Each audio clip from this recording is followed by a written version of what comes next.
Google just gave us their first look at their new search engine that they plan to launch later this year. I'm going to show you what it looks like and give you some insights into what I think it means for the future of blogging. Let's start by taking a look at this new search engine and let's see what's actually changing. The first big change is actually the way that we ask Google questions.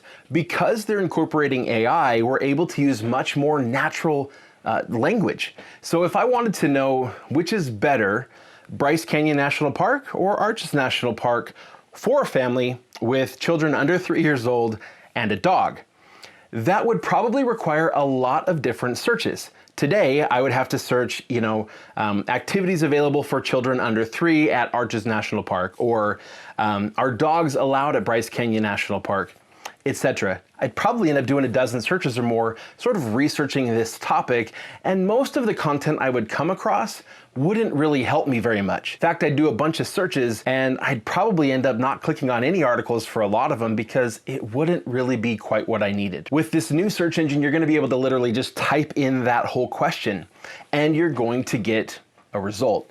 Now let's talk about what's changing next, and that is actually the results.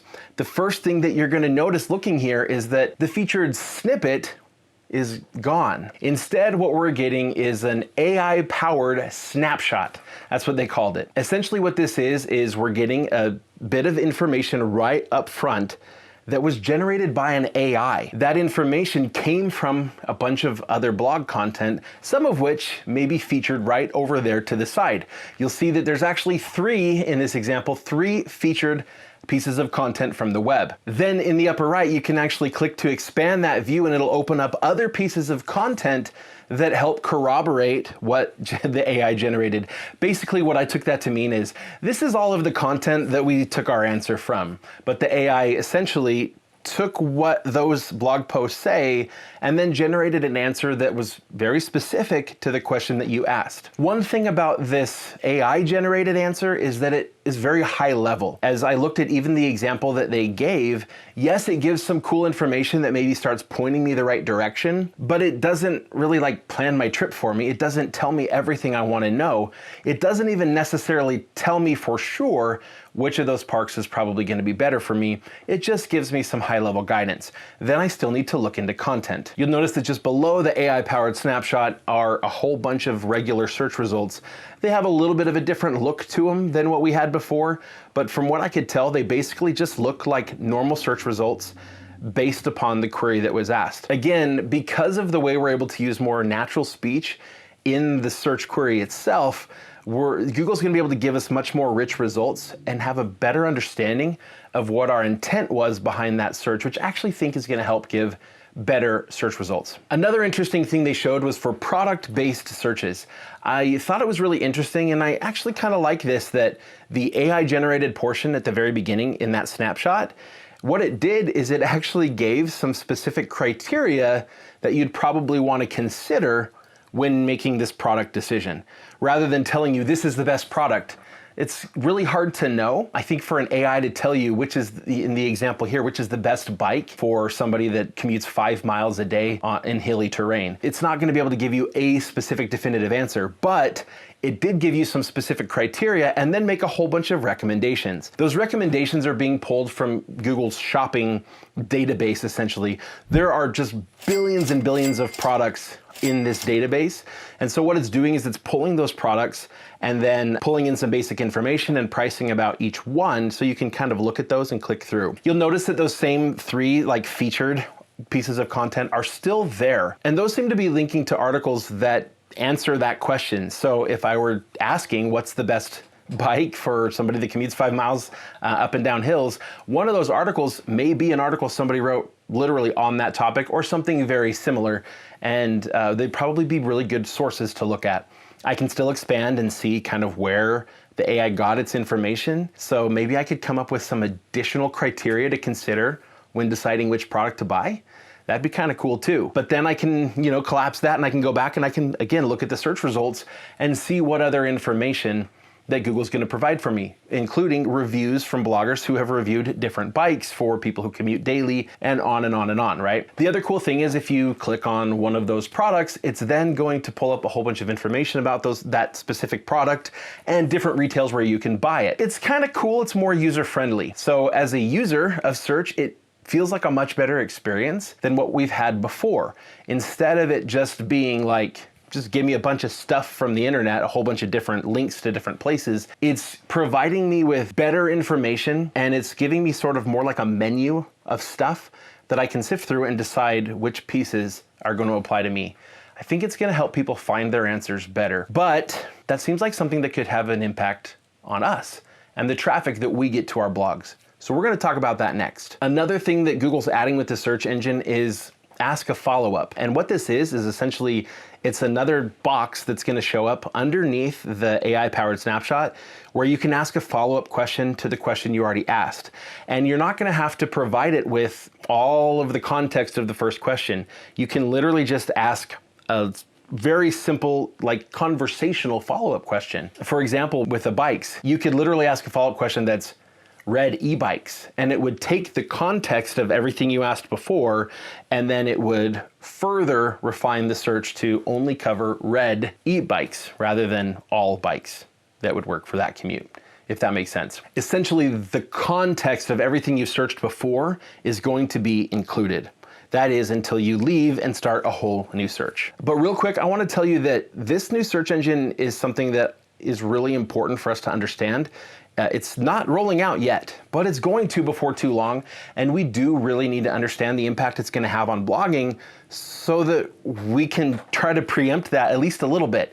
We actually have information about the future, and we're going to get more. So I have joined the waitlist to hopefully become an early user of the new search engine so that I can test it out, try it out, and see how it acts and how my behavior would change as I use the search engine to help you understand better how it's going to impact you as a blogger. So if you want to know more about that, make sure that you stay tuned to the channel where I'll be sharing more and more information as it becomes available to me and as I'm able to do some testing.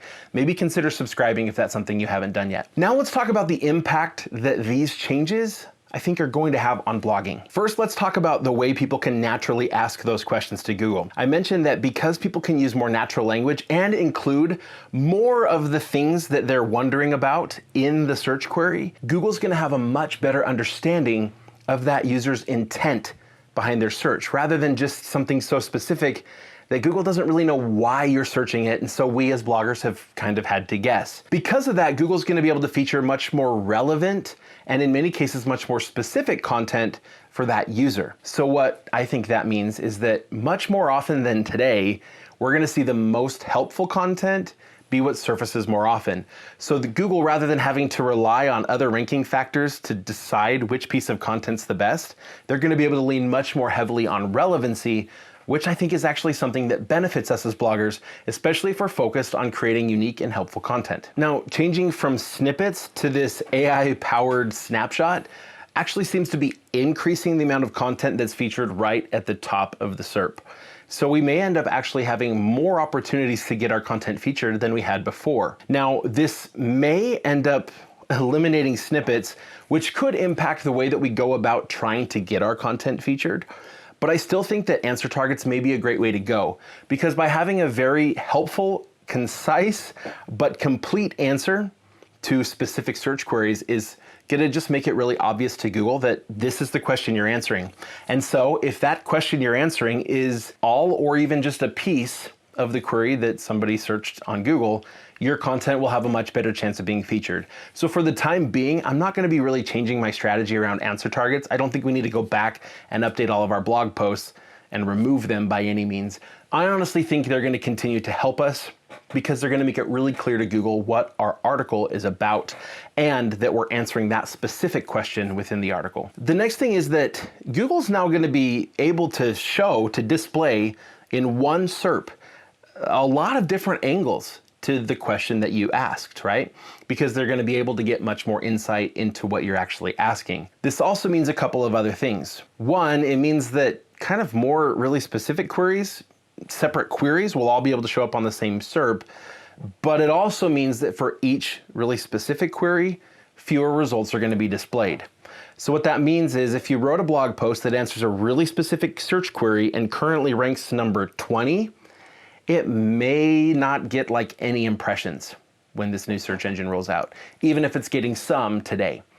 And so it's going to be much more important than ever before to make sure we're ranking in the top 10. But here's the cool thing. There are a lot of times really specific search queries that people don't know to search because they're not really far enough into the niche to understand it, right? But Google is going to be able to recognize the question they're asking, know what it means, and provide them with those other more unique angles that they're not currently able to do.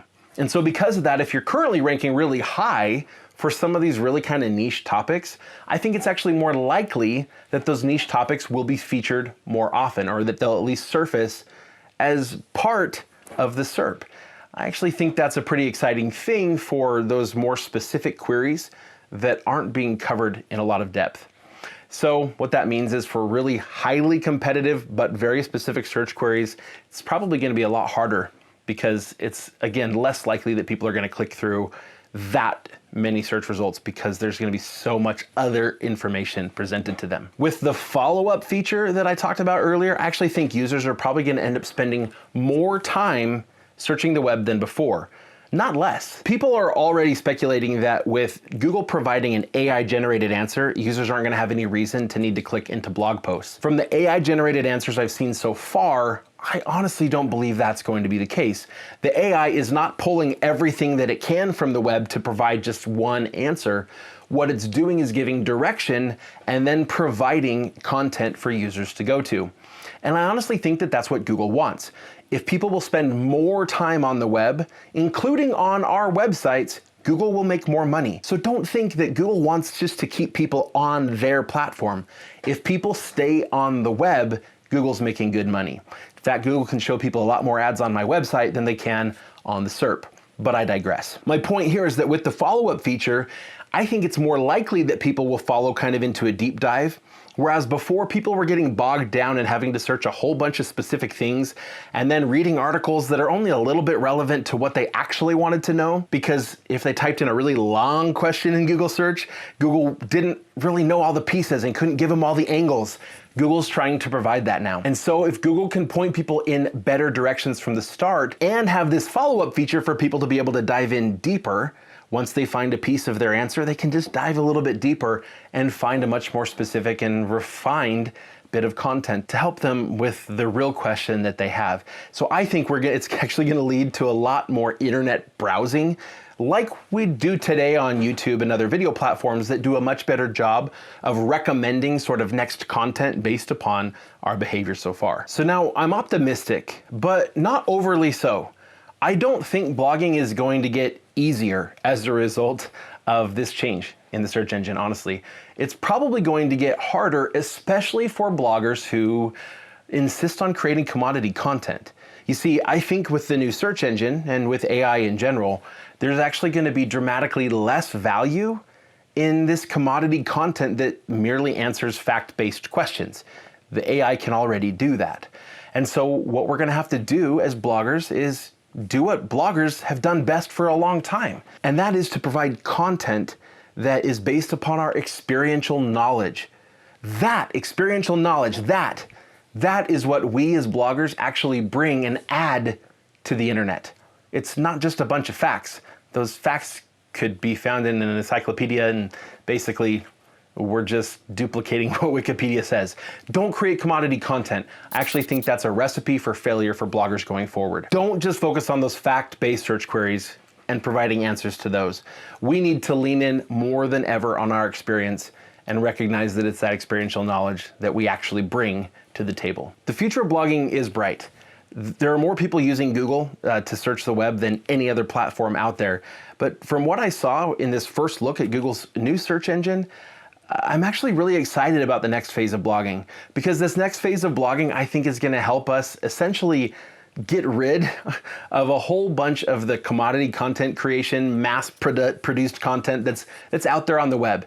I think it's going to help us filter through that and focus on content that actually adds real value. And so we as bloggers kind of get back to doing what we do best, focusing on our experiential knowledge and using that to create unique and helpful content for our users.